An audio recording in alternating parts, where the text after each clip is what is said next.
ஆயிரம் சொல்லி இல்லாமல் பார்க்க போகிறேன்னா ரிவெஞ்சர் சீசன் 1 எபிசோடு 2 தான் பார்க்க போகிறோம். இந்த எபிசோடு பார்க்குற முன்னாடி போன எபிசோட பார்க்கலாம் பார்த்துட்டு வந்துருங்க. அப்போ அந்த எபிசோடு தெளிவாக புரியும். அதே மாதிரி அந்த எபிசோடுக்கு கொஞ்சம் நல்ல வியூஸ் தான் போயிடுச்சு. பட் லைக்ஸ் அண்ட் கமெண்ட் தான் கம்மியாக இருந்துச்சு. பட் அது ஒன்றும் பிரச்சனை இல்லை. போக போக நீங்கள் நிறைய கொடுப்பீங்கன்னு நான் நம்புகிறேன். அதனால் முடிஞ்ச அளவுக்கு இந்த அனிமிக்கும் இந்த எபிசோடுக்கும் முடிஞ்ச அளவுக்கு உங்களோட சப்போர்ட்டை கொடுங்க. அதே மாதிரி புதுசாக பார்க்குறவங்க எல்லாரும் லைக் அண்ட் ஷேர் சப்ஸ்கிரைப் பண்ணிடுங்க. பழசாக பார்க்குறவங்க லைக் அண்ட் ஷேர் மட்டும் பண்ணால் போதும். உங்களுக்கு பிடிச்சவங்களுக்கு இதையும் ஷேர் பண்ணி விட்டு அவங்களையும் இதை பார்க்க வச்சு நம்ம சேனலை சப்ஸ்கிரைப் பண்ணுவீங்க. சரியா? பழம் பேசாமல் இந்த வீடியோக்குள்ளே நம்ம போயிடலாமா? நீங்கள் பார்த்து கொண்டு இருப்பது கோஜனமி தமிழ். நான் உங்கள் கோஜோ கைஸ். ஃபர்ஸ்ட் என்ன கட்டுறாங்கன்னா, அந்த ஒரு சிட்டி மாதிரி ஒரு தீவை தான் காட்டுறாங்க. அந்த தீவில் ஒரு சர்ச்சையும் காட்டிக்கிட்டு இருக்காங்க. அந்த சர்ச்சில் என்ன நடக்குதுன்னா, ஒரு வகையான ஒரு ஃபாதர் இருக்கிறான். ஆனால் அது கொஞ்சம் இடிஞ்சு சர்ச்சாகவே இருக்குது. அந்த இடத்துல அங்கங்கே கொஞ்சம் ரெட் கலரில் ரத்தம் தெரிச்ச மாதிரி இருக்குது.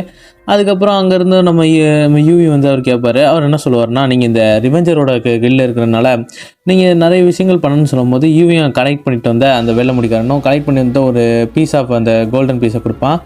இங்கே இருக்கிற கடவுள் எப்படி இருந்தாலும் பனிஷ் பண்ணி தான் ஆவாங்க. அப்போ நம்ம அவர்கிட்ட இருந்து பிச்சை கேட்கணும் நம்ம கண்டிப்பாக நம்ம பாவத்துக்காக அப்படின்னு சொல்லிட்டு ஒரு வகையான அந்த வெள்ளை கலரில் கொடுப்பாங்கள்ல, அந்த சர்ச்சில் கொடுக்குறது அப்படியே அவங்கக்கிட்ட கொடுப்பாங்க. இவரும் அந்த வாயில் போட்டு நம்ம ரிவெஞ்சர் அசோசியேஷன்லேருந்து கண்டிப்பாக நம்ம அந்த சின்ன பாவம் செஞ்சவங்களை கண்டிப்பாக கொள்ளுவோம். அது நம்ம இறைவனுக்கு செய்ய ஒரு வகையான இதுன்னு கூட சொல்லலாம் அப்படின்னு சொல்லிட்டு சர்வன்ட் வேலன்ஸ் கூட சொல்லலாம்னு சொல்லுவாங்க. இதுக்காக டிசிப்ளினும் ரொம்ப முக்கியம் தம்பி அப்படின்னு சொல்லிட்டு இங்கே இருக்கிற ஃபாதர் இவனுக்கு அட்வைஸ் பண்ணிட்டு இந்த ஜட்ஜ்மெண்ட்டுக்காக அவங்க காத்துக்கிட்டு இருக்காங்க கடவுள். அதனால் நீ முடிஞ்ச அளவுக்கு பாவம் பண்ணுற எல்லாரையும் கொல்லணும்.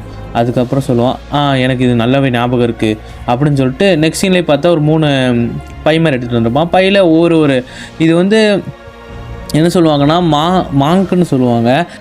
இது ஒரு வகையான அவங்க கொடுத்த ஒரு பீஸ் ஆஃப் இது மாதிரி. இதை வந்து நம்ம பிரித்து இதை ஸ்ப்ரெட் பண்ணணும். அப்போ இவங்க அந்த பொண்ணு சொல்லும் 1 2 3 அதுதான் ஓகே. இதில் என்ன 50 மார்க்ஸ் இருக்குது அப்படின்னு சொல்லும்போது, அந்த சாமுராய் நீ மறந்துட்டீங்கன்னு நினைக்கிறேன் அப்படின்னு சொல்லும்போது, இல்லை அந்த சாமுராய் நீ எதுக்கு மென்ஷன் பண்ணுற? அவன் நம்ம டார்கெட்டே கொலை பண்ணிட்டான். அவன் சாக வேண்டியவன் எதுக்கு இன்னும் சாகாமல் இருக்கான் அப்படின்னு கேட்கும்போது, அவன் கொல்ல போகிறவனும் ஒருத்தன் இருக்கான். ஆனால் அவனுக்கே தெரியும் இவன் தான் கொல்லுவான்னு அப்படின்னு சொல்லும்போது, எப்படி அவருக்கு தெரியும் அப்படின்னு சொல்லிட்டு இவங்களும் பயப்படுவாங்க. ஆனால் நம்ம அவன் கொல்லணுமே, எதுக்கு அவனை கொல்லாமல் நம்ம விட்டுருக்கோம் அப்படின்னு கேட்கும்போது, அதுதான் ஒரு வகையான ஒரு விதி அப்படின்னு சொல்லிட்டு இவனை சொல்லி முடிப்பான். அது அவன் சொந்த காம்ரேட்ஸே கொண்டிருக்கான். ஆனால் அவன் கொல்லப்பட வேண்டியவன் தான் அப்படி சொல்லும்போது, அது எனக்கு தெரில. ஆனால் அவன் மேலே எனக்கு ஒரு நம்பிக்கை இருக்குது. அவன் பண்ணுற எல்லாத்தையுமே அவன் ஒரு சட்டப்பூர்வமாக எடுத்துக்கிட்டு தான் அவன் பண்ணிக்கிட்டு இருக்கான். அவன் நல்ல ஒரு சாமுராயும் கூட. ஆனால் அவன் நம்ம ரிவெஞ்சர் மிஷின்லேயே சேரணும்னு சொல்லும்போது இவன் கிளம்பிடுவான். எங்கே போகிற சோஜின்னு கேட்கும்போது, நான் போயிட்டு வரேன்ப்பா, அப்புறம் வரேன் நான் போயிட்டு அப்படின்னு சொல்லும்போது இவனும் விட்டுருவாங்க. அப்போ இந்த பக்கம் நம்ம கண்ணாடி போட்டவர் என்ன பண்ணிட்டு இருப்பாரோ, அவர் ஒரு டாக்டரில் ட்ரீட்மெண்ட் பார்த்துட்டு இருக்கும்போது, என் உடம்பு எப்படி இருக்குன்னு சொல்லிட்டு அந்த பேஷண்ட்டு கேட்பாங்க. உங்கள் உடம்புக்கு இன்னும் ஸ்ட்ரென்த்து தேவைமா? அதனால் நீங்கள் முடிஞ்ச அளவுக்கு இந்த ஃபிஷ்ஷு இதெல்லாம் பீஃப் இதெல்லாம் நல்லா சாப்பிடுங்க. சாப்பிட்டாலே போதும் உங்கள் உடம்பு வந்து கொஞ்சம் ஹெல்த்தியாக மாறிடும் அப்படி சொல்லும்போது, என்ன ஹெல்த்தியாக மாறுறது? நான் என் கடைசி டேயை கூட இந்த மாதிரி சிகரெட்டில் தான் வேஸ்ட் பண்ண நான் விரும்புகிறேன் சொல்லும்போது, இல்லை அது உங்கள் நோயை க்யூர் பண்ணாது. நீங்கள் நல்ல ஹெல்த்தியான ஃபுட்ஸை சாப்பிட்டாலே போதும் அப்படி சொல்லும்போது, இல்லை அப்படின்னு சொல்லும்போது, ஏன்னா எல்லா மென்ஸுமே பொய் தான் சொல்லுவாங்க. நான் என் கடைசி மீட்டை நான் கடைசியாக தான் சாப்பிட்டேன் அப்படின்னு சொல்லிட்டு அவங்க இவங்க சொந்தக்காரலாம் சொல்லிட்டு இருப்பாங்க. அப்போ அந்த பீஸ் ஆஃப் கோல்டு எடுத்து இவங்க கொடுப்பாங்க. இவனுக்கு ஆச்சரியம் மாதிரி, எப்படி நம்மக்கிட்ட இருக்கிறது இவங்ககிட்ட இருக்குன்னு சொல்லிட்டு. ஆனால் இதில் ஒரு டீத்தோட மார்க் இருக்குது, இதை பற்றி உங்களுக்கு தெரியுமா டாக்டர் அப்படின்னு கேட்கும்போது, ஐயோ எனக்கு இதை பற்றி தெரியாதுன்னு சொல்லிட்டு இவரும் அனுப்பிடுவார். இது என்னதுன்னு கூட எனக்கு தெரில, ஆனால் இது பார்க்க ஏதோ பல் டீத்து மாதிரி இருக்குது அப்படின்னு சொல்லிட்டு இவர் விட்டுருவார். அப்புறம் சொல்லுவார், நான் என் கடைசி இதை எப்படி நான் வேஸ்ட் பண்ண கேட்கும்போது, ஈனோச்சாய் அப்படின்னு சொல்லிட்டு அவனை ஒருத்தர் பேரை சொல்லுவாங்க. அவன் தான் என்னோடய ஹஸ்பண்டும் கூட அப்படின்னு சொல்லும்போது, அவங்ககிட்ட தானே எங்களுக்கு ரிவெஞ்சே இருக்குது அப்படின்னு சொல்லும்போது இவர் சொல்லிட்டு இருப்பார். இவங்களும் அந்த சிகரெட் அடிக்க போவாங்க. இவங்க தடுக்க பார்ப்பான். விடுங்க, என்னால் ஒன்றுமே பண்ண முடியாது, நான் சாக போகிறேன், கண்டிப்பாக இதெல்லாம் பண்ணி தான் ஆகணும். நான் இந்த கேர்ள்ஸ்லாம் எங்கே இருக்கிற வரைக்கும் அறிவில்லாமல் தான் இருப்பாங்க. ஆனால் பெருசாகும்போது தான் அவங்களுக்கு தெரியும் அந்த வழி என்னென்னு. அதே மாதிரி இந்த பசங்க பேசுகிற அந்த ஆசை வார்த்தைகளால் மயங்கிடுவாங்க. ஆனால் அது பின்னாடி தான் தெரியும் அதோட எவ்வளோ பெரிய வலின்னு. அதனால் நான் அப்படின்னு சொல்லிகிட்டு இருக்கும்போதே அவங்க ரத்தம் வாந்தி எடுக்க ஆரம்பிச்சிருவாங்க. வாயிலேருந்து ரத்தம் வர ஆரம்பிச்சிடும். விடுங்க, நான் இங்கே சந்தோஷமாக இல்லை, நான் எள்ளுலேயே போய் சந்தோஷமாக இருக்குன்னு சொல்லிட்டு யூஸ் பண்ணிகிட்டு இருப்பாங்க. இவங்களும் வெளியே வந்துட்டு, சரி இதோட நம்மளுக்கு 2 டார்கெட் ஆயிடுச்சு, இவங்க எல்லாத்தையும் நம்ம முடிக்கிறோம், அப்படின்னு சொல்லிட்டு போவான். இங்கே பார்த்தா நம்ம ஹீரோவை தான் ஃபைன் பண்ணி இங்கே வந்திருப்பாங்க. ஏன்னா ஹீரோ அங்கே அந்த இன்சிடென்ட் வந்து காணாமல் போயிருப்பான். வந்துட்டு இவங்ககிட்ட அந்த பையை கொடுத்துட்டு நீ திரும்ப எங்ககிட்ட வந்து சேரணும் அப்படின்னு சொல்லும்போது, நான் எந்த வகையில் எங்களுக்கு யூஸ் ஆவேன், ஏன்னா நான் ஒன்றும் இந்த ஒற்றோட சேர்ந்தவன் இல்லை, நான் கொஞ்சம் தனியாக இருக்க விரும்புகிறேன் அப்படின்னு சொல்லும்போது, இல்லை நீ ரிவெஞ்சர் ஆர்கனைசேஷனுக்கு வந்து சேரணும் அப்படின்னு சொல்லிட்டு இந்த கோல்டு பீஸையும் காட்டிகிட்டு சொல்லுவான். யாரோ அவங்கள கொண்டிருக்காங்க அப்படின்னு சொல்லும்போது இவனும் சொல்லுவான், ஆமாம் நான் வந்து ஒரு நியாயமே இல்லாத ஒரு கொலையை பண்ணியிருக்கேன், அதனால் நான் பனிஷ் பண்ண வேண்டியவன் தான், அதனால் நான் அதை ஏற்றுக்கிறேன் அப்படின்னு சொல்லுவான்.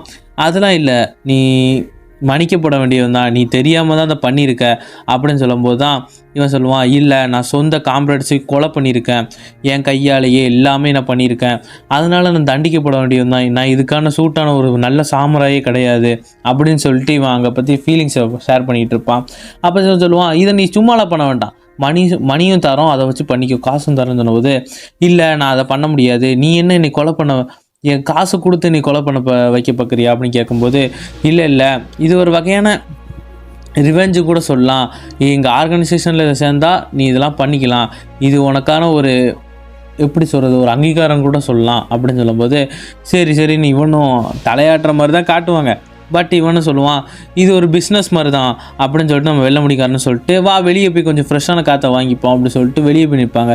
அந்த பார்த்தா அந்த லேடி செத்து போயிடுவாங்கன்னு நினைக்கிறேன். அங்கே பார்த்தா அந்த கண்ணாடி போட்டவரும் பார்த்துட்டு அப்படியே சடங்கெலாம் செஞ்சுட்டு வந்துட்டு இருப்பாங்க. அப்போ இவர்கிட்ட வந்துட்டு, ஓ என்னாச்சு அப்படின்னு சொல்லிட்டு இவனும் பார்த்துட்டு இருப்பான். அப்போ இவன் வந்துட்டு, என்னப்பா நீ சாப்பிட்றது இல்லை தூங்குறது இல்லை அந்த மாதிரி இருக்க, ரொம்ப சோர்ந்து போயிருக்குன்னு சொல்லும்போது இவன் கையை தட்டி விட்டு, நான் ஒன்றும் அப்படி இல்லை அப்படின்னு சொல்லுவான். சொன்ன உடனே, இதுக்கு ஒன்றும் நீ ஒன்றும் குறைச்சில்லப்பா அப்படின்னு சொல்லிட்டு, இந்த இடமே ஒரு எள்ளு மாதிரி தான், ஏன்னா இங்கே லைட்டும் இல்லை, ஒரு வசதியும் இல்லை, அதனால் இந்த மக்கள்லாம் ஒரு நோய் வாய்ப்பட்டு தான் சாவாங்க அப்படின்னு சொல்லுவான். அப்போது அவன் பேசுனது அவன் கேட்டது எல்லாத்தையும் இவங்ககிட்டையும் அப்படி சொல்லுவான். சொன்ன உடனே இவங்களும் சரின்னு எல்லாத்தையும் தலையாடிட்டு, சரிப்பா நான் போயிட்டு வரேன், போயிட்டு வந்துட்டு நான் நல்லபடியாக யோசித்து உங்ககிட்ட சொல்கிறேன் அப்படி சொல்லும்போது தான் இவன் சொல்லுவாங்க, நீ யூவி கிட்ட நல்லா டிஸ்கஸ் பண்ணு, அவகிட்ட கேட்டுட்டு நீ என்ன செய்யணுமோ முடிவு பண்ணு அப்படின்னு சொல்லுவாங்க. இவனும் தேங்க்ஸ்ப்பா அப்படின்னு சொல்லிட்டு இங்கேருந்து கிளம்பிடுவான். அடுத்த சீனே என்ன பண்ணுவான், நம்ம ஹீரோ நல்லா குளிச்சுட்டு, நான் என்னை மன்னிச்சிரு யூவி, நான் எடுக்க போகிறப்ப அது ரொம்ப கடினமானது தான் அப்படி சொல்லிட்டு அவன் தாடியெல்லாம் இந்த கத்தியை வச்சு சேவ் பண்ணிடுவான். சேவ் பண்ணிவிட்டு அடுத்த சீனே காட்டினா ஒருத்தன் அந்த சரக்கு அடிச்சுட்டு அப்படியே அங்கே வளட்டிக்கிட்டு இருப்பான்.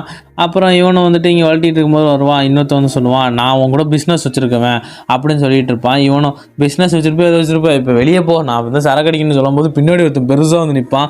ஐயோ இவன் யாரா அப்படின்னு சொல்லும்போது, இல்லை கொஞ்சம் பேர் உன்னை இங்கே ஃபைன் பண்ணுறதுக்காக தேடிக்கிட்டு இருக்காங்க, நீ இப்போ நாகசாக்கிக்கு வேறு போகணும், அதனால் உன்னை போட்டு தள்ளுறது கூட அது பிளானாக இருக்கலாம், அதனால தான் இவ்வளோ பெரிய பாடி கடை அவங்ககிட்ட வச்சுருக்கேன், இவன் உன்னை காப்பாற்றுவான் அப்படின்னு சொல்லும்போது, எங்கடா கூப்பிட்டு போகிறேன்னு அவன் சட்டையை பிடிச்சி அடிச்சுன்னு இழுத்து போவான். எங்கே போகிறேன்னு கேட்டால் நம்ம போட்டுக்கு போகிறோம் அப்படின்னு சொல்லுவோன்னே நெக்ஸ்ட் சீனில் பார்த்தா நம்ம ஹீரோ அந்த அண்டர் கிரவுண்டுக்கு வருவான். பார்த்தா ஒரு டாக்டரோட இடத்துல இவ்வளோ பெரிய ஆயுதமாக, இதை பார்க்கவே ஆச்சரியமாக இருக்குன்னு சொல்லும்போது, ஆமாப்பா இதெல்லாம் மெயின்டைன் பண்ணுறதுக்கு ஒரு இது வேணும், நான் வெளியே வேறு ஜாப் பார்த்தாலும் இதுதான் என் மெயின் ஜாப்பே அப்படின்னு சொல்லிட்டு இருப்பான்.